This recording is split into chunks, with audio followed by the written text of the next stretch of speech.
as we move into fall, not only do we need to preserve our food, but we want to have our medicinal natural remedies that we're going to be using during cold and flu season to already be on hand and at the ready. So one of the beautiful and one of my most favorite things to make and have on hand is fire cider. And that's because pretty much all of the ingredients that I need to make fire cider already are growing on the homestead, or you can really easily get if you don't have these crops going. And as I'm pulling these in order to preserve them, fire cider is one of the ways that I actually can preserve them, and it becomes our medicine. So up first, you're going to want to have a medium onion. So I'm pulling, this was the last onion that was left in the garden, so getting that guy in here. And then the garlic we already have pulled, and I have just finishing curing up here, drying before we braid it and bring it in the house. So I'm going to go ahead and pull, let's get a medium-sized bulb or head of garlic there. So we've got that one. And now we are going to go over, it's at the very end of the warm weather season, and we're going to be getting into the pepper patch. So we want to get some really nice hot peppers. The hottest peppers that I grow, I'm not a huge fan of a real bunch of heat, is jalapenos. So really you can use any type of hot pepper that you want in here. I like to use jalapenos. I'm going to get some of these bigger guys down here that have been in here a while. That will have a lot of nice heat for this batch. And then, it's really funny, one of the great things about doing herbal medicine and making your own medicine is you can control the ingredients that go in it.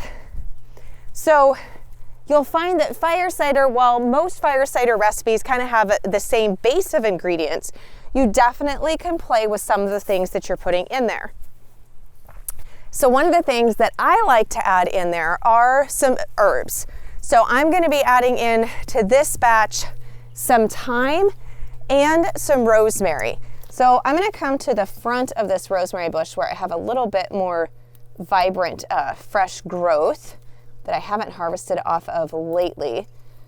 And we'll get some good sprigs there. And then we're going to go and grab a little bit of thyme. And kind of the same thing, we're just going to come and harvest right where it's nice and vibrant green and isn't showing any signs of dying back or stress from the heat of summer. And I will be releasing a video that goes more into depth upon using these culinary herbs and their medicinal properties, my top 5 next week. But we'll be grabbing 2 of my top 5 to put them into this fire cider recipe. So let's go in the house, prep these ingredients, and talk about the rest that we're going to be adding in. So we have rinsed off all of the ingredients and peeled those that needed to be peeled. I've got my herbs that are drying here on the towel. So let's go ahead and get these prepped. We're going to actually be infusing these in vinegar. So anytime that we are infusing something, it's better if you have more cut up surface area than just putting it in whole. So for our onion, we are going to dice it.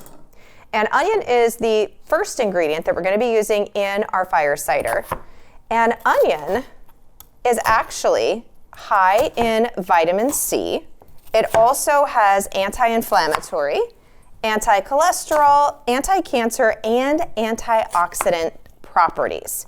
And it happens to taste pretty good as well. So let's get that. Okay. I'm not worried about getting this finely minced, but we do want to get this chopped up.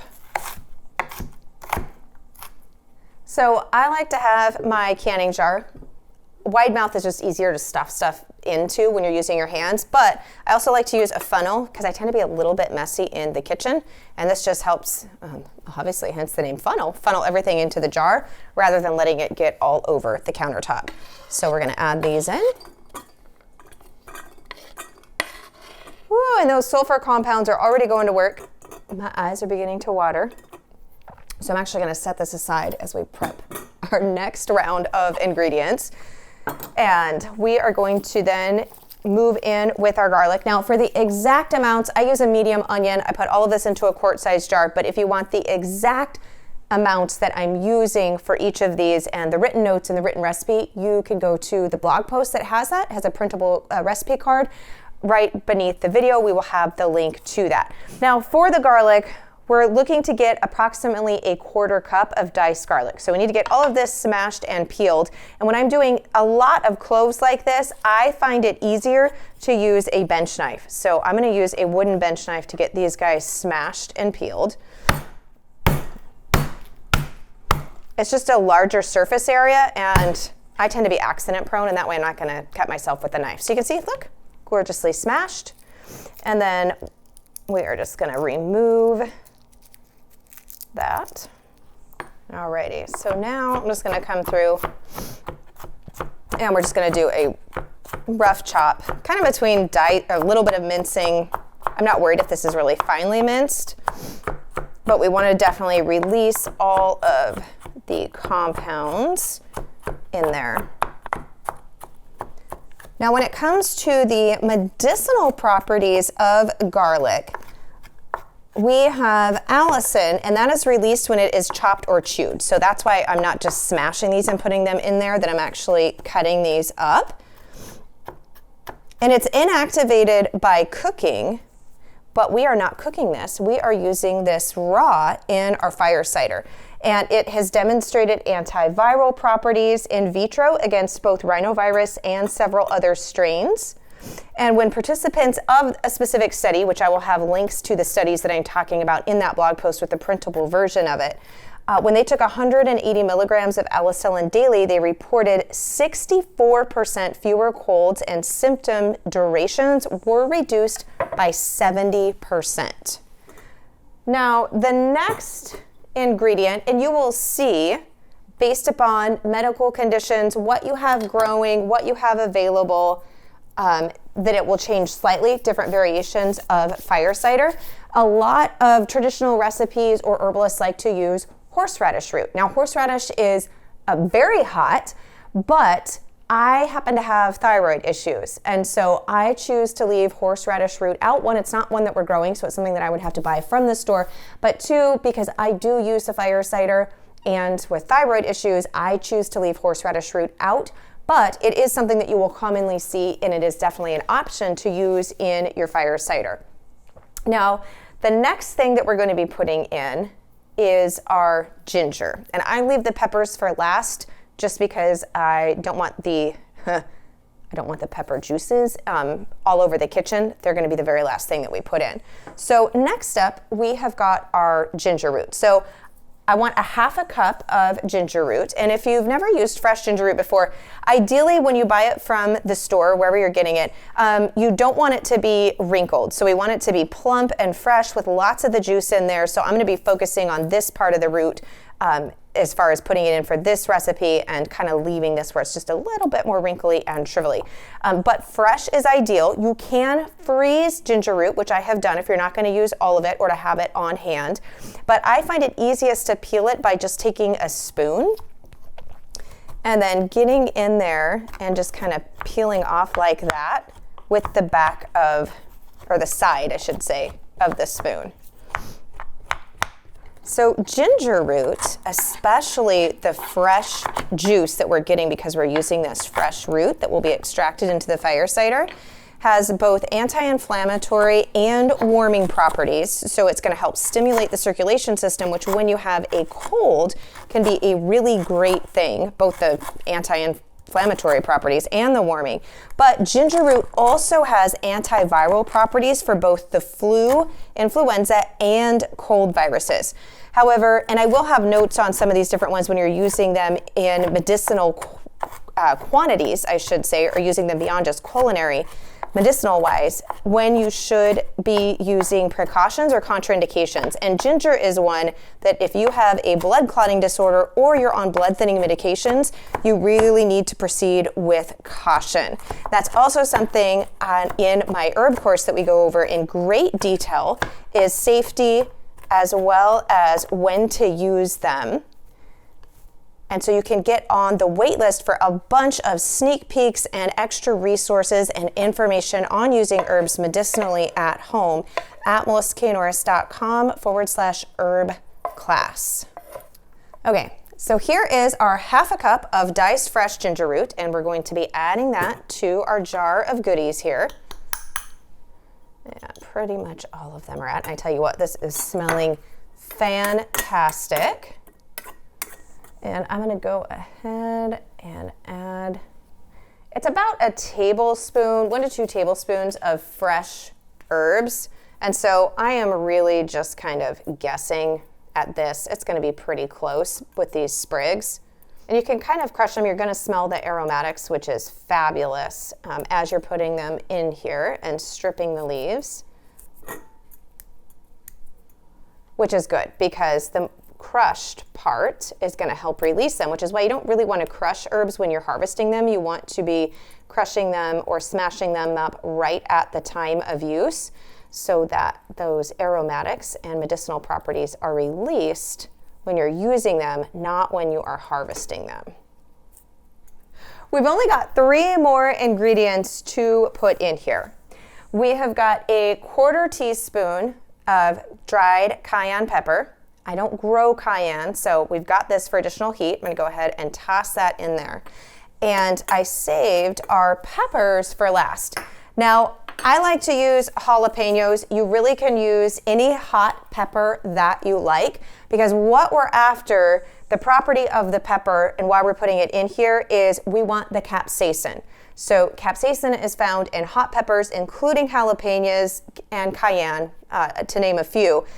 Capsaicin helps improve the circulatory system. So when we're cold, right, warming herbs and getting things moving can be really good. The other great thing though about capsaicin is it does have antiviral properties. It also has levels of vitamin C, which we know vitamin C is one of those vitamins that can really help us fight off viruses and colds and help with the immune system. It also has antimicrobial properties, but where capsaicin and hot peppers, hence the name fire cider, like we're not calling this fire cider for no reason. There are some heat properties in here, but capsaicin especially and peppers can be really, really great when you are beginning to come down with a cold, but especially a cold where you have congestion or where it feels like that wetness. Case in point, before I ever started using herbs medicinally, and be careful because you don't want to get it on your fingers and then touch your eye or any other areas of the body that would be sensitive to heat. I'm actually going to grab a pair of gloves before I start chopping these up. If you can't find your gloves, plastic sandwich bags are a great alternative. So we are just going to remove the tops here. And because I really want as much of the heat in here as possible, I'm gonna go ahead and leave the seeds in as well, and then we're just gonna get these diced up. But the first time I discovered the power of capsaicin, as I was telling you, I was just beginning to come down with a cold. So you know when you just start to feel like a little bit of a sniffle and you're just starting to get a little bit nasally? Well, that's what was happening. I was starting to sneeze, all of that stuff, and I went over to our neighbor's to grab something or to drop something off at their house, and they were in the middle of just getting dinner on the table. And my neighbor is a phenomenal cook, and she had a big pot. It was in the end of summer. She had a big pot of homegrown and cooked green beans, which is one of my favorite vegetables. And so she had a big pot sitting, or a big dish of it sitting there on the table, and she's like, oh, you know, have some. So I dished up my green beans and I went to take a bite. Now I thought I was biting into a green bean that was a little bit bright, thinking like, oh, it was one that just hadn't got cooked all the way. It was the same size as a green bean. She had forgot to tell me that she put one extremely hot pepper that was small and green. I don't even know what kind it was. It was a very, very hot pepper. It was not a jalapeno. It was harder than a jalapeno in there to flavor the entire batch. And she forgot to remove it, and she forgot to tell me it was in there. And so that was the one that the whole thing, and just like started chewing. Oh my gosh. My eyes started watering. I don't even know if I could breathe for a couple of seconds. Like, I think my whole body was just like shutting down from the heat. And I started gasping, and she knew immediately what had happened. She's like, "Oh, you got the pepper." And I'm like, So she's running to the fridge and getting me a big glass of milk, which of course I downed, and then was able to finally breathe and talk again after a couple of minutes. But I tell you what, that cleaned out my sinuses like no other, and whatever cold I was trying to get, it could not survive. So I never did come down fully with the cold. It left right then and there. And from there on out, I always learned if I was at her house to ask if she put a pepper in anything, and I didn't know about it. But I really got to witness the power of capsaicin and peppers, especially when you are having a cold that has any type of sinus issues or congestion. It was amazing. It worked very, very well. It was very effective. So that on itself was really effective. But when you get to combine that with all of these other herbs and into the power of fire cider, this is truly a powerhouse medicine.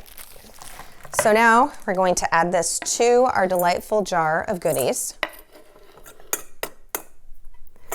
Now we have one last ingredient at this phase of the game with fire cider, and that is raw apple cider vinegar. Now, I happen to have homemade raw apple cider vinegar. You can obviously purchase raw apple cider vinegar from the store. You just want to make sure that it is raw and has the mother in it, which is what you see, this little floating stuff in there. That is the mother. This is a jar of homemade apple cider vinegar that I made 2 years ago. And we are going to pour this over the top and completely infuse this with vinegar. All right. That's just a little bit of the mother, but that's actually going to help hold the solids down beneath the surface of the liquid. So we're going to let this sit for 2 to 4 weeks with the solids in there completely submerged by the vinegar. And that is key, because if there's any bits of these little solid pieces that are sticking up above the surface of the vinegar, they will mold. So we want to make sure that they're completely submerged. An easy way to do that is to just use a glass fermenting weight. So we're just going to put this right in there. That will help hold all of my solids beneath the surface, except for that little tiny piece of jalapeno that wanted to sneak out there. There we go. And then I'm going to cover this just because fruit flies love the smell of vinegar, and I definitely do not want any fruit flies into my fire cider. So I'm going to put this lid on. I'm not using metal because if you can shake this or stir it up once or twice a day, that's just going to help release juices and further infuse it into this. So I'm just going to set this on in the cupboard so it's not in direct sunlight, but where I'm going to see it, and remember to shake that daily as much as possible. If you forget to shake it and it's been a couple days, don't worry about it. Nothing is right. After 2 to 4 weeks, you need to strain out the solids. Don't let it go beyond 4 weeks, because even though vinegar is a great preservative, you've got a lot of solid material in here, and they can begin to break down and go bad. So we want to make sure that we are straining this out and reserving the infused apple cider vinegar, which is then going to be our fire cider, after 4 weeks. Then it will sit on the shelf. It's completely shelf stable. This is the last batch that I have from last year. So I just have a little bit left here that you can see. And of course, this is all, it's a little bit cloudy because this does have the mother still in there, and a little bit of the stuff. So you just want to shake this up right before use. And fire cider, as I said, is excellent when you first start to come down with a cold. It's going to help stimulate the immune system, but where it really shines is if you're getting a cold that deals with congestion, or where it feels really wet and it's that really wet cough. So it's great for that. In fact, my husband, that tends to be when he gets a cold, where it tends to settle is in his chest and in his sinuses. And I don't know about you, I feel like we all have these people in our life where he's a little bit more skeptic of trying natural remedies until he tries it, and then he's like, oh man, that really works. But he remains a skeptic until it is completely proved to him. So the first time I make this up, he's like, what is this stuff you have now? And I'm like, it's really good. Like, just try it. And so I don't want to say I'm waiting for him to get sick because that sounds horrible, but there's a small part of me that is like, oh, I can't wait for him to try this one. Like, he's going to be converted. I know it. And so when we first made Fire Cider and he started to come down with a cold and one where it was settling in his sinuses and in his chest and stuff. And so I'm like, here, try this. And he was like, whew, that is potent. But then he was like, wow, that really was effective and really worked. And so now he just immediately asks, like, where's the Fire Cider? As soon as he's starting to come down with something, then he'll take it to work with him, to have it with him throughout the day. So I like to say that I have converted him, especially with the Fire Cider. If you want to learn more about using herbs medicinally and natural remedies, as well as contraindications, we will have that in the printable version of this that you can get on the blog post, but make sure that you are on the wait list for my full herb course so you can get access to all of the goodies as well as the lowest price ever for the full course when it goes live on October 20th.